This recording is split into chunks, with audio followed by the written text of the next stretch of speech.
深圳2个免费海边露营点。第一个白沙湾公园，这里有大型免费停车场、免费厕所和自来水，而且无需预约，可以在这里露营过夜赶海，还可以使用卡式炉。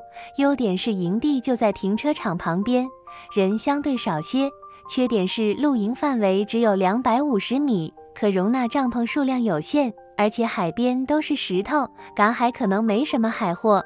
导航定位到白沙湾公园露营地，终点就是停车场，公交车 M438到霸光展厅即可。第二个营地同样在霸光，就在白沙湾的对面，同样有免费停车场厕所，无需预约，可以使用卡式炉露营过夜。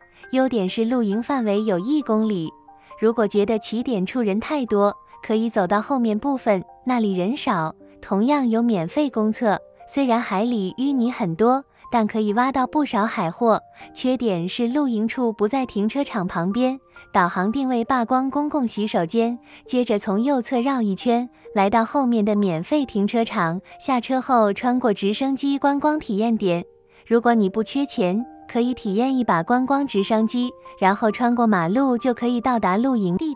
公交车可以乘坐霸光青海专线，到达白沙湾江乌山路口即可。注意事项一：想要好位置的话，建议早点过去或者晚点过去，因为白天人山人海。第二，2个露营点都可以自带露营装备，也可以现场租用。3，需要赶海的朋友，注意提前查看每日潮汐表，留意退潮时间。4，请不要乱扔垃圾。